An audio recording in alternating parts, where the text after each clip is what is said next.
पाकिस्तान एक white hydel है हिंदुस्तान की एक बड़ी ताकत बनने में या रीजनल हेजमन बनने में, तो लिहाजा ये सारे के सारे जो एक्शन हैं, पहलगाम अटैक के बारे में कहूँ तो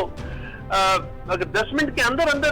FIR दर्ज हो जाती है, जबकि पुलिस स्टेशन कितना दूर है, उससे बड़ी चीजें वाज़ेह हो रही हैं। और फिर ये कि फौरी तौर पे इंडस वाटर ट्रीटी को हेल्ड इन एबेंस करना, पाकिस्तान को बेसिकली स्ट्रेटेजी ये है कि पाकिस्तान को डिफेंसिव पे लाना। माज़ी में जब भी फास्ट फ्लैग ऑपरेशन होते तो एक बड़ा ऑफेंसिव जेस्चर आता था, पाकिस्तान फौरी इन लोगों को अरेस्ट करे, लेकिन इस तरह सारे का सारा जोर जो है